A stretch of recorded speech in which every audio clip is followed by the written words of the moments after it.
Happy New Year, everyone, and welcome back to Saltwater Stories for our first episode of 2025. It's great to be back. We thought we'd kick things off this year with a topic that symbolizes a lot of hope and renewal. Absolutely. And that's the incredible phenomenon of coral spawning. Yeah, so picture this. You're underwater, right? It's like a New Year's Eve party. Yeah. Only instead of fireworks, you've got millions of these colorful bundles exploding from the corals. It's an amazing sight and really highlights the importance of coral reefs, which you might remember from our earlier episode, are built by tiny animals, not rocks. Oh, yeah, that's right. It is kind of mind-blowing when you think about it that these tiny little creatures can create such a massive and vibrant ecosystem. It really is. So what exactly triggers this massive synchronized spawning event? I mean, it's not like corals have calendars down there, do they? Well, no, they don't have calendars, but they're incredibly in tune with their environment. Yeah. A combination of factors like water temperature, lunar cycles, even the length of daylight, all act as cues for these tiny animals. So it's like they have their own internal clocks set to party time. You could say that. And scientists are still unraveling the precise mechanisms, but we know that for many coral species, the full moon plays a really crucial role. Spawning often occurs a few days after the full moon, under the cover of darkness. Ooh, a full moon party on the reef. Sounds like my kind of celebration. But why the cloak and dagger approach? Why is darkness so important for this underwater shindig? Well, think about it. Darkness provides a cover from predators who would love to gobble up all those tasty eggs and sperm. Makes sense. So it's like a secret coral rave hidden from those pesky party crashers. Exactly. And not only does the darkness provide cover, but it also helps to synchronize the release of gametes, which are those bundles of eggs and sperm. Right, because timing is everything in this underwater matchmaking extravaganza. Yeah. If the timing is off, the eggs and sperm might miss each other completely. Precisely. And that would be a big problem for the future of the reef. It really would. So it's Yeah. like a perfectly choreographed dance where everyone needs to hit their mark at just the right moment. It's an intricate and delicate dance for sure. And to make things even more complex, different coral species spawn on different nights. Yeah. It's like nature has its own coral matchmaking service, making sure everyone finds the right partner. Haha. That's a great way to put it. This staggered spawning is crucial for preventing different coral species from mixing their genes. So it's not just about creating new corals. It's about creating a diverse and resilient population that can adapt to change. Exactly. A strong and diverse gene pool is essential for the long-term health and survival of coral reefs, especially as they face growing threats like climate change. That's a good point. We've talked about this amazing spectacle of coral spawning, the importance of timing diversity, but what about location? Does it happen everywhere on the reef at the same time? That's a great question. The timing of spawning actually varies depending on the location. Oh, really? Yeah, inshore reefs, the ones closer to the coast, tend to spawn earlier around October, while outer reefs, those further offshore, usually spawn a bit later in November or December. So it's like a wave of coral spawning traveling across the ocean. Exactly. And scientists are working hard to try to predict the exact timing of these spawning events. I bet that's tough. It is. It's tricky, like trying to predict when fireworks will go off. Yeah, because it's a complex interplay of environmental cues, right? Absolutely. Things like water temperature, the lunar cycle, even subtle changes in water currents can play a role in triggering the spawn. It's like this delicate recipe where every ingredient needs to be added at just the right time and in the right amount. You got it. And as we mentioned earlier, this precise timing is crucial for those precious coral gametes to find each other and create the next generation of reef builders. So let's talk about what actually happens during the spawning event itself. Paint us a picture. What does it look like down there when the corals let loose? Okay, so imagine you're diving on a coral reef at night a few days after the full moon. The water is calm, and there's a real sense of anticipation in the air, or rather, in the water. Okay, I'm there, flashlight in hand, ready for the show. Suddenly you start to notice these tiny little spherical bundles being released from the corals. It's almost like a slow-motion underwater explosion of confetti. Huh. Is that it? That's the spawning? Seems kind of underwhelming. Oh, no, just wait. It's just getting started. These bundles, which are packed with eggs and sperm, they start erupting from the corals like colorful geysers. Okay, now we're talking. I can picture it now. Pinks, oranges, white swirling in the water, illuminated by my flashlight. It must be breathtaking. It really is. Billions of these bundles rise slowly to the surface, transforming the reef into this incredible kaleidoscope of life and motion. It sounds like a magical underwater ballet. So what happens when these bundles reach the surface? Do they just float around hoping to bump into their perfect match? Not exactly. At the surface, the bundles break apart, releasing the eggs and sperm into the vastness of the ocean. And then it's a mad dash for those tiny gametes to find each other in all that swirling current. It is. It's a race against time because those eggs and sperm only have a few hours to connect before they lose their viability. Wow, talk about high stakes. Yep. So it's a combination of luck timing and maybe a little bit of coral magic that brings those gametes together. Haha. You could say that it's a remarkable feat of nature, this synchronized release and fertilization of gametes on such a massive scale. And from this chaotic yet perfectly orchestrated event, new life begins. Yes. The fertilized eggs develop into these tiny translucent larvae called planulae. They drift with the ocean currents, embarking on this epic journey that will hopefully lead them to a suitable spot to settle and grow into a new coral colony. So from a tiny bundle released during this coral rave to a whole new colony, it's incredible. It really is, and it highlights the interconnectedness of life on a coral reef and the power of these seemingly simple creatures to create these vast and intricate ecosystems. It's also a powerful reminder that even in the face of challenges, life finds a way to renew and regenerate, kind of like the start of a new year. Absolutely. There's something incredibly hopeful about witnessing coral spawning. It's a testament to the resilience of nature and a reminder that even small creatures can have a huge impact. It really is inspiring. It really is inspiring. But as we all know, life on a coral reef is facing some serious challenges these days. And sadly, those challenges don't take a break just because it's a new year. That's right. The threats facing coral reefs and in turn coral spawning are very real and very pressing. So let's not sugarcoat things. What are some of the biggest threats that are casting a shadow over this vibrant underwater world? Well, the biggest one that we have to talk about is climate change. Right. We've talked about how rising ocean temperatures can cause coral bleaching, but how does climate change specifically impact coral spawning? Well, it affects it on multiple levels. First, as you mentioned, warmer waters can trigger coral bleaching, which weakens the corals and makes them less likely to reproduce successfully. It's like, if you're not feeling well, you're not going to want to go out and party. Not exactly a recipe for a lively celebration. Exactly. And beyond just the bleaching, rising temperatures can also disrupt the very delicate timing of the spawning. Remember, corals rely on these precise environmental cues to trigger this whole synchronized event. So it's like messing with the thermostat at the coral rave. The music might be great, but if the temperature's not right, nobody's going to dance. Haha. That's a great analogy. Climate change is essentially throwing off the coral's internal rhythm, making it harder for them to synchronize their spawning efforts. And to make matters worse, climate change also leads to ocean acidification. That's right. Ocean acidification is caused by all that extra carbon dioxide from the atmosphere being absorbed into the ocean. It's almost like adding vinegar to seawater. Ouch. That doesn't sound good for anything living in the ocean, especially those with delicate calcium carbonate skeletons. You're right. Ocean acidification makes it harder for corals to build and maintain their skeletons, which are essential for their survival and growth.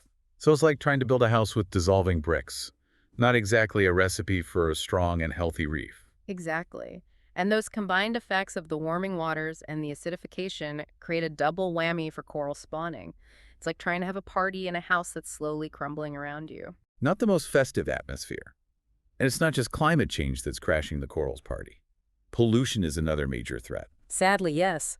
Chemicals, plastic waste, and nutrient runoff from the land all find their way into the ocean and create a toxic cocktail for the marine life. It's like dumping garbage on the dance floor during the coral rave. Unfortunately, that is a very common occurrence.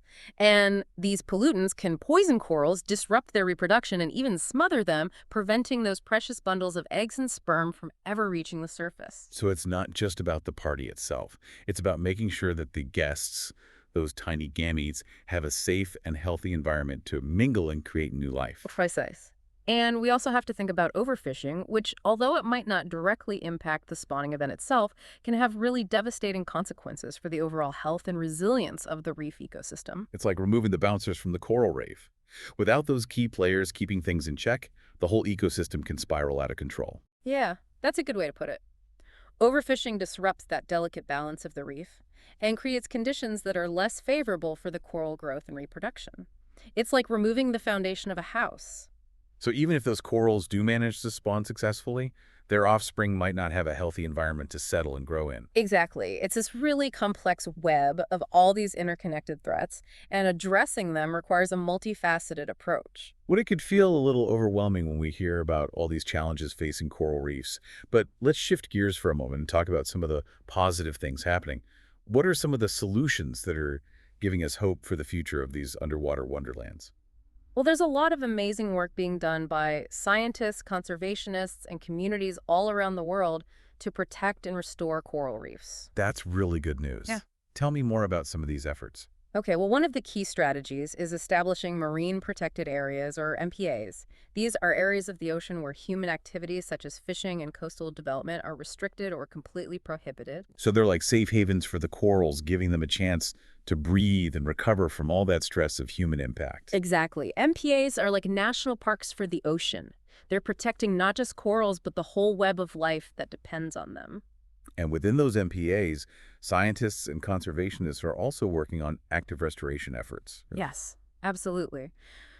One of the most promising techniques is coral gardening, where scientists actually grow corals in nurseries and then transplant them onto those degraded reefs. So it's like giving the reef a helping hand, providing those new coral recruits with a head start. Precisely, and it's not just about planting corals. Scientists are also experimenting with all these new techniques to try to help corals adapt to the changing conditions like selective breeding. Right, we talked about those supercorals earlier. It's like giving them a genetic boost to help them withstand the challenges of warming and acidifying ocean. Exactly. By selectively breeding those corals that show greater tolerance to heat and acidity, scientists hope to create strains that are more resilient to climate change. It's like giving them a suit of armor to protect them from all that environmental onslaught. And beyond just these really high-tech solutions, there are also lots of grassroots efforts happening all over the world, led by communities who are so passionate about protecting their local reefs. That's inspiring. Hmm. What are some examples of those community-based conservation efforts? Well, there are initiatives focused on reducing pollution, things like beach cleanups and educational programs about responsible waste disposal. There are also programs that promote sustainable fishing practices so that fish populations are managed responsibly. So it's about empowering those local communities to become stewards of their marine resources. Exactly, because ultimately the success of coral reef conservation depends on the involvement and commitment of the people who live closest to those ecosystems. It's like a neighborhood watch for the reef, with everyone playing a role in keeping it safe and healthy. And we also can't underestimate the power of education and raising awareness. Right? That's where we come in, sharing these stories, spreading the word about the beauty and importance of coral reefs, and inspiring people to take action. Absolutely. The more people know about coral reefs and the threats they face, the more likely we are to see real change. So while there are definitely challenges ahead, there's also a growing movement of hope and action. It's about finding that balance between acknowledging the problems and celebrating the solutions. And remembering that even small actions can make a big difference. Like those tiny coral polyps working together to create those vast and vibrant ecosystems. Exactly. We can all play a role in making sure that coral reefs continue to thrive for generations to come. So we've talked about this magical underwater world, and we've touched on some of the threats that they face, but let's zoom in on the science a little bit more. We've talked about the when and the why of coral spawning, but what about the how? Like, how do these simple creatures actually pull off such a complex and synchronized event? It's a fascinating process that involves a delicate interplay of their biology and a lot of environmental cues. Talk nerdy to me. Hmm. What's going on inside those tiny coral polyps that leads to this mass release of eggs and sperm? Okay, so first we have to understand that corals have two main ways of reproducing: asexual and sexual reproduction. So like a backup plan. Mm. Always good to have options, right? Exactly. Asexual reproduction is basically like the corals making copies of themselves. Mm-hmm. So it's really good for increasing the size of the colony, but it doesn't introduce much genetic diversity. Right, like cloning. Mm-hmm. You get a lot of identical individuals, but it's not a good strategy if you're thinking about long-term survival, especially in an environment that's changing. Precisely. That's where sexual reproduction comes in. Now, within sexual reproduction, there's a couple of different methods, but the most spectacular and the one that we've been focusing on is broadcast spawning. Right, the coral rave under the stars. Yeah. So how does that work? Do the corals have little internal clocks that tell them when it's time to party? Haha. You could say that corals are incredibly attuned to their environment, and they use a combination of cues, including water temperature, lunar cycles, even the length of daylight, to know when to trigger spawning. So it's like they're constantly monitoring their surroundings, just waiting for the perfect moment to release those gametes. Exactly. And for a lot of coral species, the full moon is a really crucial cue. It's like a cosmic signal to set the whole spawning in motion. And once those cues align, that's when the magic happens. Yes. Inside each coral polyp, those tiny building blocks of the reef specialized cells will produce the gametes, those bundles of eggs and sperm, and store them until it's time. So it's like they're packing these little suitcases full of genetic potential, just ready to send them off on a journey. And when the conditions are just right, those suitcases burst open and they release their contents into the water. Creating that breathtaking underwater snowstorm we've been talking about. Exactly.